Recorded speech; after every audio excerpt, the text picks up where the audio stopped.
تو انہوں نے امیر معاویہ رضی اللہ تعالیٰ عنہ کو تمام ملک شام اور اس کے متعلقات کا حاکم بنا دیا۔ بحری فوج کے تیار کرنے کی بھی اجازت دے دی، ان کے اختیارات کو بھی وسیع کر دیا۔ حضرت امیر معاویہ نے تمام ملک شام پر قابض و متصرف ہو کر اس ملک میں حکومت اسلامیہ کو خوب مضبوط و مستحکم کیا، اور ہمیشہ قیصر روم کو اپنی طرف سے خائف و مروب رکھ کر اس کا موقع نہیں دیا کہ عیسائی لوگ اسلامی ممالک پر حملہ آوری کی جرات کر سکیں۔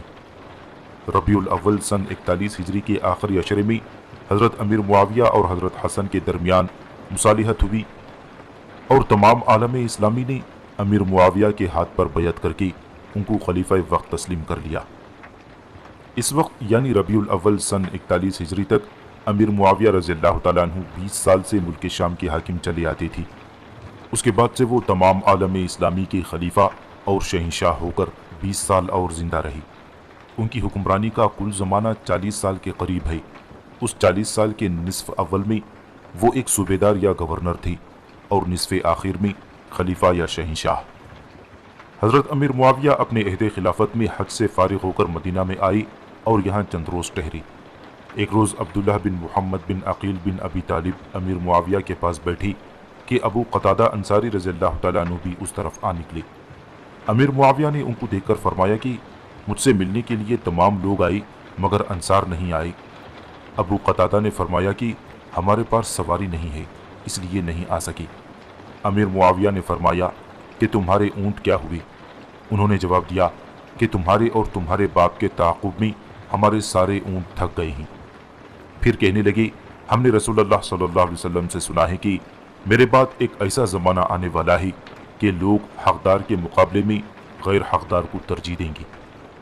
امیر معاویہ نے فرمایا کہ پھر اس حالت کی نسبت رسول اللہ صلی اللہ علیہ وسلم نے کچھ فرمایا ہے کہ کیا کرنا چاہیے؟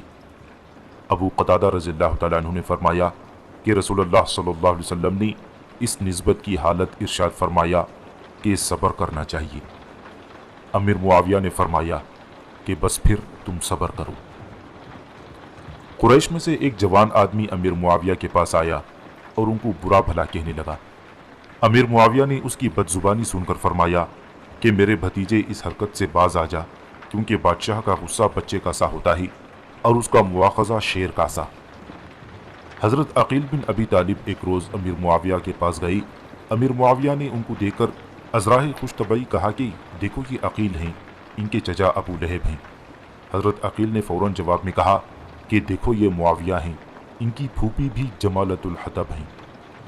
حضرت امیر معاویہ رضی اللہ تعالیٰ عنہ کی خلافت کے اہم واقعات۔ حضرت امیر معاویہ رضی اللہ تعالیٰ عنہ تخت خلافت پر متمکن ہوئے تو عالم اسلام میں عقائد و اعمال کے اعتبار سے 3 قسم کے لوگ موجود تھے۔ پہلا گروہ شیعان علی کا تھا۔ یہ لوگ حضرت علی کو مستحق خلافت سمجھتے اور اب ان کے بعد انہی کی اولاد کو منصب خلافت کا حقدار مانتے تھے۔ یہ گروہ ایران و عراق میں زیادہ آباد تھا، اور مصر میں بھی اس خیال کے لوگ بکثرت پائے جاتے تھے، مگر حضرت حسن کے خلافت کے چھوڑ دینے اور امیر معاویہ کے ساتھ صلح کر لینے سے اس گروہ کی تعداد پہلے سے بہت کم ہو گئی۔ دوسرا گروہ شیعان معاویہ یا شیعان بنو امیہ تھا۔ اس گروہ میں تمام ملک شام اور بنو کلب وغیرہ بعض حجازی قبائل بھی شامل تھی۔ یہ لوگ حضرت عثمان کے قتل کی وجہ سے حضرت امیر معاویہ اور بنو امیہ ہی کو مستحق خلافت سمجھتے اور ان کی امداد و اعانت کے لیے ہر طرح آمادہ تھے۔ تیسرا گروہ خوارج کا تھا۔ یہ لوگ شیعان علی اور شیعان بنی امیہ دونوں کو گمراہ اور کافر یقین کر کے ان کے مقابلے میں ہر قسم کی قوت و شدت کام میں لاتے تھے۔ انہی میں منافق اور سازشی لوگ بھی جو متفقہ طور پر عالم اسلامی کے دشمن تھے ملے جلے رہتے تھے۔ ان خوارج کی تعداد زیادہ تر ملک عراق یعنی بصرہ و کوفہ و ایران میں موجود تھی۔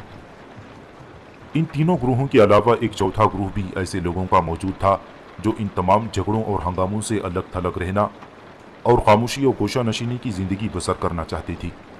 ان لوگوں میں اکثر جلیل القدر صحابہ رضی اللہ تعالیٰ عنہ اجمعین شامل تھے۔ یہ لوگ زیادہ تر مدینہ منورہ اور مکہ مکرمہ میں پائے جاتے اور حجاز کے دیہات یا اونٹوں کی چراگاہوں میں زندگی بسر کرتے تھے۔ امیر معاویہ کو خلیفہ ہوتے ہی سب سے پہلے خوارج کا مقابلہ کرنا پڑا۔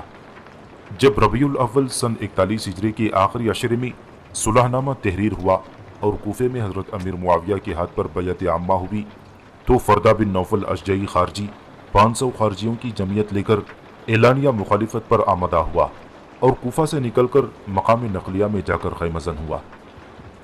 امیر معاویہ نے ان لوگوں کے ساتھ زیادہ سختی اور تشدد کو مناسب نہ سمجھ کر تدبیر سے کام لیا۔ اہل کوفہ کو جمع کر کے نصیحت کی اور کہا کہ یہ لوگ تمہارے ہی بھائی ہیں، تم ان کو سمجھاؤ اور جنگ و مخالفت کے بد نتائج سے آگاہ کرو۔ قبیلہ اشجع کے لوگوں پر یہ اثر ہوا کہ وہ گئے اور فردہ بن نوفل اشجعی کو پکڑ کر باندھ لائے۔ پھر خارجیوں نے عبداللہ بن ابی الحوصہ کو اپنا سردار بنا لیا اور صلح کی طرف قطعاً اپنا میلان ظاہر نہ کیا۔ آخر کوفیوں نے ان کا مقابلہ کیا اور عبداللہ لڑائی میں مارا گیا۔ اس کے بعد ان کی تعداد صرف 150 رہ گئی اور حوصرہ صدی کو انہوں نے اپنا سردار بنا لیا۔ اس بقیہ لوگوں کو بھی مصالحت کی دعوت دی گئی، لیکن انہوں نے لڑ کر مر جانا پسند کیا اور مصالحت کی طرف متوجہ نہ ہوئے۔ آخر ابو حوصرہ اور اس کے ہمراہی لڑ کر مارے گئے اور کچھ لوگ عراق و ایران کے مختلف شہروں میں چلے گئے۔ یہ پہلا مقابلہ امیر معاویہ کو خلیفہ مقرر ہوتے ہی کوفے میں پیش آیا تھا، اور ساتھ ہی خارجیوں کی اسی قسم کی جمعیت کا حال معلوم ہوا کہ ہر شہر میں موجود اور تمام عراق میں پائی جاتی ہیں۔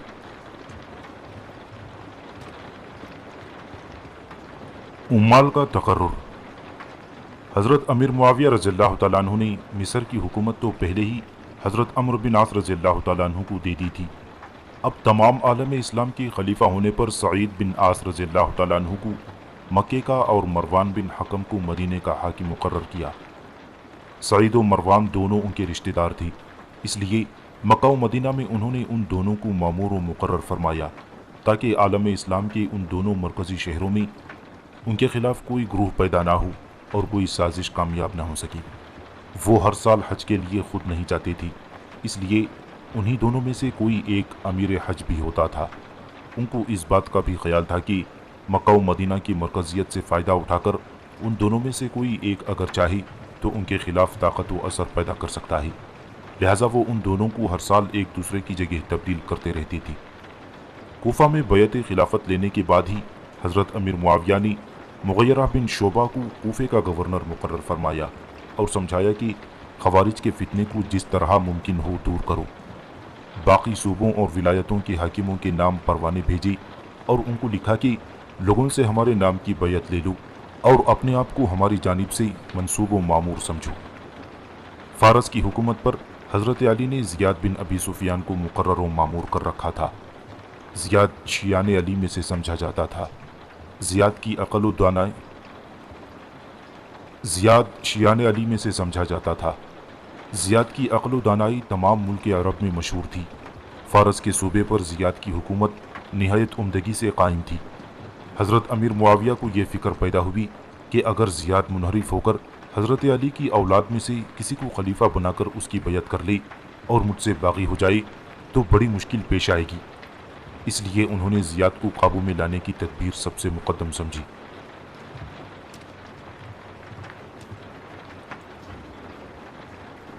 زیاد بن ابی سفیان۔ زیاد کی ماں سمیہ حارث بن کلاب ثقفی کی لونڈی تھی۔ زیاد کے باپ کی نسبت لوگوں کو کچھ شبہ تھا۔ حقیقت یہ تھی کہ سمیہ کے ساتھ ابو سفیان نے زمانہ جاہلیت میں نکاح کیا تھا اور ابو سفیان کے نطفے سے زیاد کی پیدائش ہوئی تھی۔ زیاد کی شکل و صورت بھی ابو سفیان سے بہت مشابہ تھی، لیکن ابو سفیان کے خاندان والے اور امیر معاویہ زیاد کو ابو سفیان کا بیٹا تسلیم نہ کرتے تھے۔ زیاد نے جب یہ سنا کہ امیر معاویہ کو خلیفہ وقت تسلیم کر لیا گیا ہے تو انہوں نے بیعت کرنے اور امیر معاویہ کو خلیفہ تسلیم کرنے سے تعامل کیا۔ حضرت امیر معاویہ نے اس موقع پر یہی سمجھا کہ مغیرہ بن شعبہ کو، جو زیاد کے دوست بھی تھے، امان نامہ دے کر زیاد کے پاس بھیجیں اور ان کو ابو سفیان کا بیٹا تسلیم کر کے اپنے خاندان اور نسب میں شامل کر لیں۔ چنانچہ مغیرہ بن شعبہ رضی اللہ تعالیٰ عنہ امان نامہ لے کر زیاد کے پاس فارس گئے اور وہاں کے تمام حساب و کتاب اور خزانے کی تصدیق کر کے زیاد کو اپنے ہمراہ امیر معاویہ کے پاس لائے۔ امیر معاویہ نے زیاد کی خوب آؤ بھگت کی، ان کو اپنا بھائی تسلیم کیا۔ تمام تحریروں میں ان کا نام ابن ابی سفیان لکھا جانے لگا۔ حضرت علی زیاد کو ابی سفیان کا بیٹا یقین کرتے تھی، کیونکہ ان کے سامنے ابی سفیان نے خود ایک موقع پر فاروق اعظم رضی اللہ تعالیٰ عنہ کی مجلس میں تسلیم کیا تھا کہ زیاد میرا بیٹا ہے، اس لیے انہوں نے زیاد کو فارس کا حاکم مقرر کیا تھا۔ اب امیر معاویہ نے زیاد کی عزت اور مرتبہ بڑھا کر زیاد کو بصرہ کا گورنر مقرر فرمایا اور اہل بصرہ کے درست کرنے اور درست رکھنے کی فرمائش کی۔ زیاد نے بصرہ میں پہنچ کر اہل بصرہ کو جامع مسجد میں مخاطب کیا، ایک نہایت زبردست تقریر کی۔ اہل بصرہ اس زمانے میں زیادہ ناہموار ہو گئی تھی اور چوریوں، ڈکیتیوں اور بغاوتوں کا بہت زور تھا۔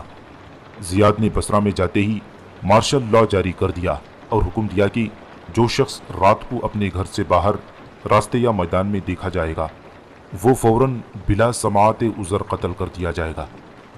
چنانچہ اس حکم کی بڑی سختی سے تعمیل ہوئی اور چند روز کے بعد اہل بصرہ کے تمام نخرے چھوٹ گئے۔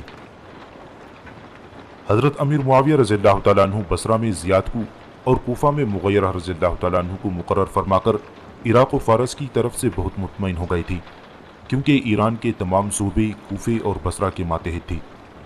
زیاد کی حکومت حضرت امیر معاویہ نے براہ راست فارس، جزیرہ اور سجستان تک وسیع کر دی تھی، اور یہ تمام علاقہ گورنر بصرہ کی حکومت میں شامل کر کے مشرقی فتنوں کا سدباب انہوں نے کیا تھا۔ خوارج کے فتنے آئے دن عراق و فارس میں برپا ہوتے رہتی تھی، لیکن زیاد و مغیرہ دونوں ان فتنوں کو بڑی قابلیت اور ہمت کے ساتھ فروغ کرتی اور کوئی ایسی نازک حالت پیدا نہ ہونے دیتی جس سے امیر معاویہ کی پریشانیوں میں اضافہ ہو۔ زیاد نے اپنے متعلقہ علاقوں میں صرف سختی سے ہی کام نہیں لیا، بلکہ جہاں کہیں نرمی اور محبت کی ضرورت ہوتی تھی وہاں نرمی اور رعایت سے بھی کام لیتی تھی۔ ایک مرتبہ ان کو معلوم ہوا کہ ابو الخیر جو ایک بہادر اور عقل مند شخص ہے خوارج کا ہم خیال ہو گیا ہے۔ انہوں نے فوراً ابو الخیر کو بلوایا اور جندی صابور کا عامل مقرر کر کے بھیج دیا، اور اس طرح پیش آنے والے خطرے کا نہایت عمدگی کے ساتھ سدباب ہو گیا۔ مصر کے حاکم حضرت عمرو بن عاص رضی اللہ تعالیٰ عنہ سن 43 ہجری میں فوت ہوئے۔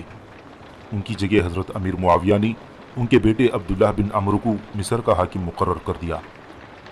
اسی سال کوفہ میں خوارج نے یہ دیکھ کر کہ مغیرہ بن شعبہ زیاد بن ابی سفیان کی طرح زیادہ سختی نہیں کرتے اور چشم پوشی سے بہت کام لیتے ہیں، بغاوت کے لیے ایک اور سازش کر دی۔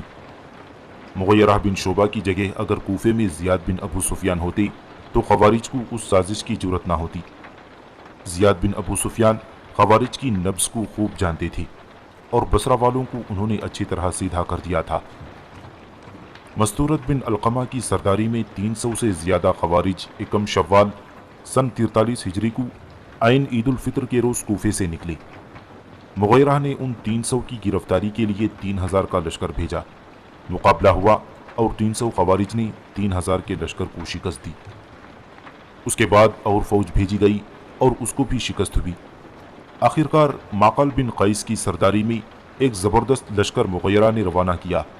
نتیجہ یہ ہوا کہ معقل بن قیس اور مستورت بن علقمہ دونوں ایک دوسرے کا مقابلہ کرتے ہوئے مارے گئے اور خوارج کے 5 آدمیوں کے سوا سب کے سب کھیت رہے۔ اس واقعے کا یہ اثر ہوا کہ خوارج کی طرف سے مغیرہ بن شعبہ زیادہ چوکس رہنے لگے۔ قیصر روم کی طرف سے ملک شام کے شمالی سرحدوں کو ہمیشہ خطرہ رہتا تھا۔ شام کے ساحل پر بحری حملوں کا بھی اندیشہ تھا۔ مصر و افریقہ پر بھی رومیوں کو بحری چڑھائیاں ہوتی رہتی تھیں۔ حضرت امیر معاویہ نے مشرقی مسائل کی طرف سے مطمئن ہو کر رومی خطرے کی طرف اپنی تمام تر ہمت صرف کی، بحری فوج تیار کی، بحری فوج کی سپاہیوں کی تنخواہیں زیادہ مقرر کی تاکہ بحری فوج میں داخل ہونے کی لوگوں میں ترغیب ہو۔ قریباً 2000 جنگی کشتیاں تیار کرائیں۔ جنادہ بن امیہ کو بحری فوج کا سپہ سالار یا امیر البحر مقرر فرمایا۔ بری فوج کو پہلے سے زیادہ مضبوط کیا۔ انتظامی فوج کے علاوہ مسافی فوج اور جارحانہ پیش قدمی کرنے والی فوج کا جداگانہ انتظام کیا۔ اس فوج کے 2 حصے بنائی، ایک کا نام شاتیہ یعنی سرمائی فوج رکھا اور دوسری کا نام صائفہ یعنی گرمائی لشکر تجویز کیا۔ گرمی و سردی دونوں موسموں میں بری فوج سرحدوں پر رومی لشکر کو ہٹانے اور دبانے میں مصروف رہنے لگی۔ ادھر بحری لشکر نے قبرص و روڈس وغیرہ جزیروں کو اپنا مستقر و مرکز بنا کر قیصر کے جہازوں کو بحر روم سے بے دخل کر کے مصر و شام کے ساحلوں کو بحری حملے سے محفوظ کر دیا۔ سن 43 ہجری میں سجستان کے ملحقہ علاقے رحج وغیرہ فتح ہوئے۔ اسی سال برقع سوڈان کی طرف اسلامی لشکر نے پیش قدمی کی اور ان علاقوں میں حکومت اسلامیہ کا رقبہ بہت وسیع ہوا۔